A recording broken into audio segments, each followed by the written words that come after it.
For years 9 days, my life in the kingdom of hell. English rendition, a translated adaptation of the original Khmer poem. Chapter 3, The Fall of Phnom Penh. This English rendition is a translated adaptation of the original Khmer poem. A parallel version, narrated in Khmer with English or French subtitles, is accessible at youtube.com/ria/playlists. Designed for English-speaking audiences, this series of videos is equally beneficial for individuals new to the English language, as well as foreign students at beginner or intermediate levels. Participating in reading the story aloud in these videos helps non-English speakers improve their reading and listening skills while becoming more familiar with the narrative. For an immersive experience, please consider following and subscribing to this channel. Your support serves as motivation for the author to consistently produce more videos in the upcoming weeks. This video contains 5 sections. Chapter 3, The Fall of Phnom Penh. Section 1, April 17, 1975. Section 2, Long Live Peace. Section 3, Surprise and Chaos. Section 4, The Evacuation Order. Section 5, Hindsight, What Would You Do?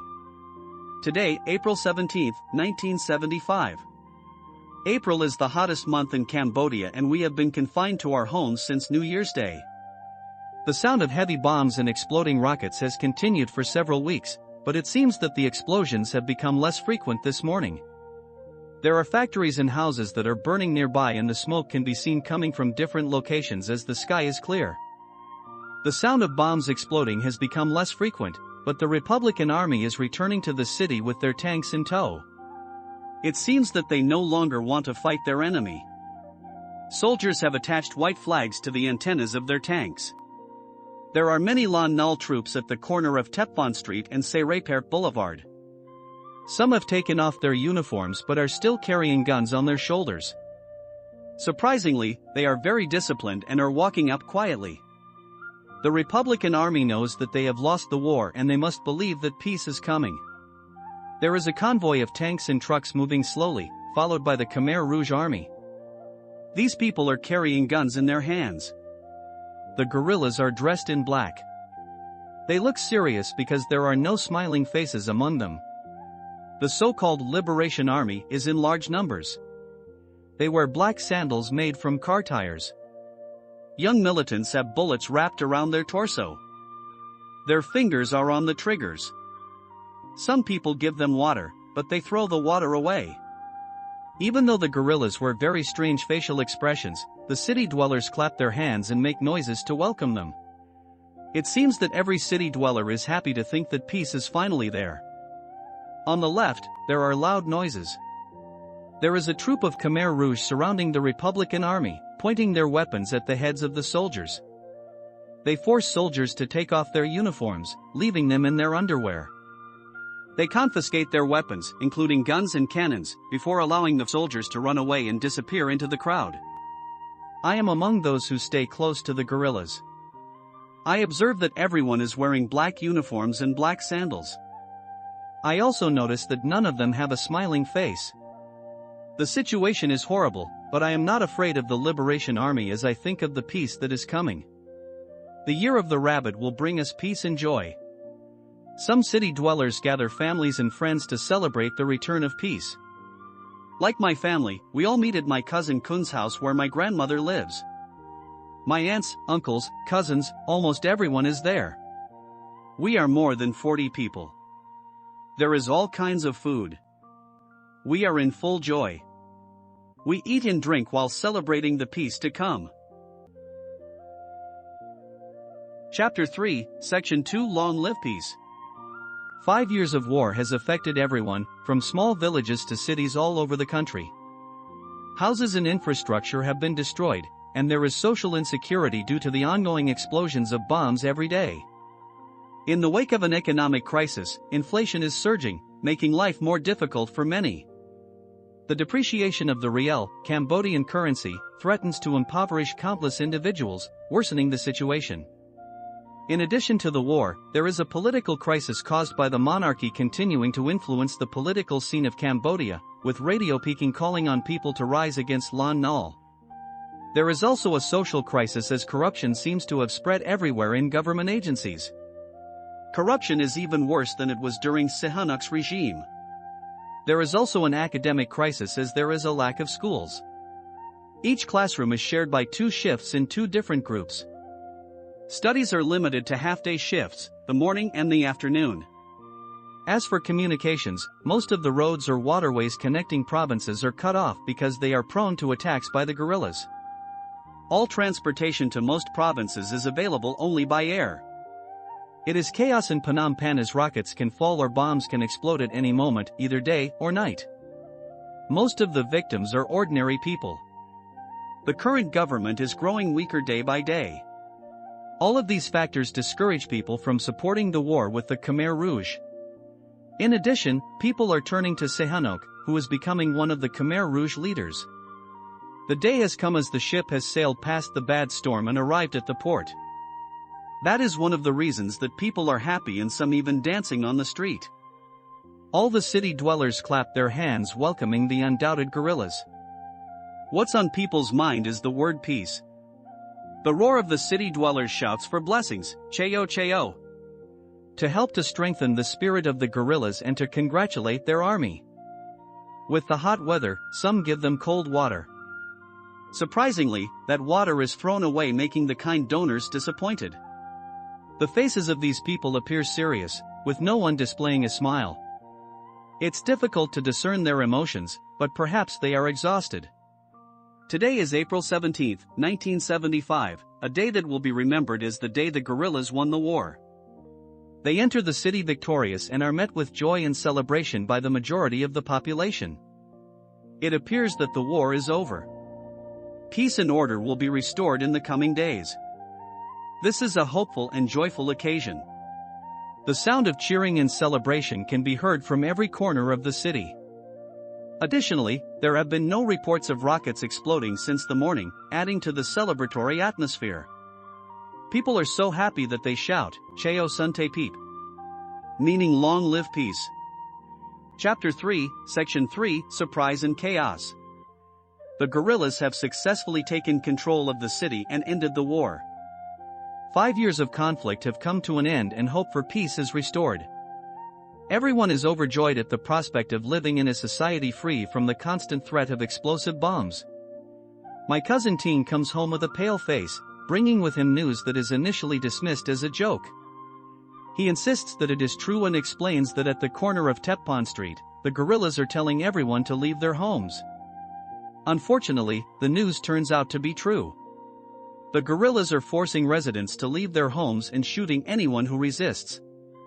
They are chasing people out of Phnom Penh without providing any additional information or explanation. There is chaos as people struggle to understand their wants and plans. Suddenly, a loudspeaker blares an announcement. Fathers, mothers, comrades, leave your homes immediately. Anyone who resists will be shot. This is the first time I have heard the Khmer Rouge address citizens as fathers, mothers, and comrades. I feel uneasy hearing the way these people speak. Today, April 17, 1975. A crazy and bloody day. It will be one of the bad events in the history books. We are in a rush to prepare what we can. The elders remind us to pack the essentials. My grandma is worried that not all her grandchildren are here. Chapter 3, Section 4, The Evacuation Order. We quickly gather what we can and pack it into cars, pots, pans, bed sheets, and some valuable items.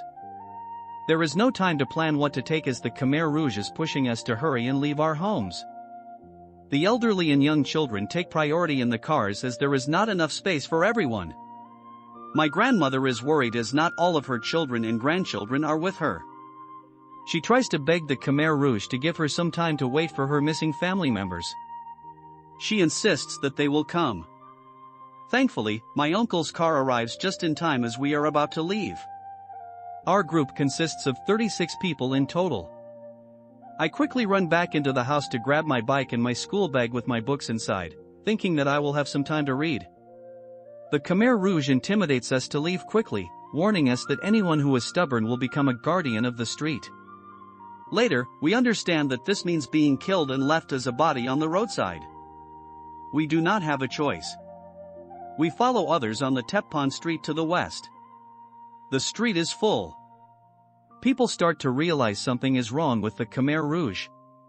It is hard to describe the scenes. Everyone suffers. People try to carry whatever they can with their own ways as the Khmer Rouge keep pushing to walk faster. We can only walk in one direction, to the west. Some people who try the opposite direction to join their families take a chance. Their risk is to be shot. It is separation time for many. People are surprised to see that the Khmer Rouge is shooting innocent people in broad daylight. They use a jungle rule for terror to scare off people. It is a turbulent time. A brief, joyful morning has turned into a nightmare just a few hours later. It is a sad and bad day for everyone. People from everywhere are moving in the same direction, not knowing where they are going. The worst part is that it is April, the hottest month of the year, and we are all on the street, forced to leave our homes. We are leaving the city. Only half of my grandmother's descendants are with us. There are still relatives missing. This is a tragic day for all Khmer people. Chapter 3, Section 5, Hindsight. What would you do? Imagine being filled with joy, celebrating the arrival of peace. Suddenly, armed men burst in, pointing guns and ordering everyone to evacuate the house within an hour or face gunfire. What would you do? People in cities and towns are evicted from their homes by those in power. You are not allowed to contest or ask any questions, and asking questions could make you a victim. To better understand the situation, I invite you, the audience, to join me in going back in time, whether you are abroad or in Cambodia. You will learn about the suffering of your ancestors on that day. We'll go back to that difficult day to relive it together. With all the surprises and your own perspective, what would you do? The peaceful day that you have been waiting for years is finally here. It is April 17, 1975. Readers, I don't know who you are, but I invite you to join me in this session to relive the past. Your perspective varies depending on who you are and your family situation, your social status, whether you are reunited or separated from your family, whether you have a high or low standard of living, whether you are rich or poor, a teacher or student. It's all different. Whether you are sick or healthy, everyone is different and has different ideas and perspectives. With today's event, you might think it's like the rule of the jungle out there. You have been driven out of your house in a hurry, with little time to prepare. The gun is pointed at you, telling you to prepare fast or you will be shot. You are told to leave your house for a few days. The B-52 is sure to drop bombs all over the city. They give you little time to prepare, while they go to other houses to do the same thing. What do you need to pack, food or money? It's a very stressful situation, as there is no time to think about luggage. You may grab whatever you can get in a hurry. In this chaotic situation, there is no communication with others. If your family members are not there, you are heartbroken because there is nothing you can do. You leave home today without knowing where the others are. How long can you locate or find your loved ones? If you are alone today, you will be panicking to death. You don't have any friends or family around, so what would you do? What direction would you take? What would you bring and where would you go? If you are a doctor in a hospital where your patients are kicked out and the ones who are unable to walk are shot, what do you think? How will you join your family? If you were a grandfather and happened to be babysitting your grandchild while their parents were out, what would you do? You would probably put the baby, even if they had no milk, in a basket and leave home. If your luggage is packed but you have no car or cart to transport it, you will probably take whatever you can carry with you. If your children are hot, hungry, or thirsty, as a parent, what would you do? As a mother or father, your heart would be torn. If you were a student studying in Phnom Penh, and your family was in the provinces, how would you get to them? Chapter 9. Today, everyone in Cambodia is being forced to leave their homes. No one knows what will happen tomorrow. Dear reader, go back in time with me to April 17, 1975. The situation of the day is miserable. What would you do on that day? You live today. The current situation is tense, money is becoming useless. How about tomorrow? Your guess is as good as mine as we cannot see the future. What would you bring with you, household items, money or jewelry? Other than food, everything is worthless. If you are lucky, you can survive 4 years in the kingdom of hell. It would be very hard to survive under the ruthless regime of the Khmer Rouge. If you have grandparents, ask them how they survived those 4 years. Ask them how many of their relatives died. All the tragedy was caused by the leaders of the Khmer Rouge. Chapter 3, Addenda. On April 17, 1975, hundreds of thousands of Cambodian families were torn apart, never to be reunited. 4 years later, I was fortunate enough to cross paths with Ting and Sa, my cousins. Our meeting, and the events that transpired, will be described in detail in Chapters 12, Section 17. The Khmer Rouge called individuals fathers, mothers, and comrades. They also used the term snir, which had a strange and unfamiliar meaning, to rob people's watches on the first day. Several Khmer Rouge words will be shown in subsequent chapters. 36 members of my grandmother's family were compelled to leave the city, and we embarked on the journey together. That day, my young aunt's family and some of my cousins residing on the same street couldn't accompany us. Out of our initial group of 36, only 16 individuals from my grandmother's lineage managed to survive the challenging 4 years. All appendices published at the end of Chapter 13. Please subscribe or follow, like, comment and share with friends. End of Chapter 3, thank you.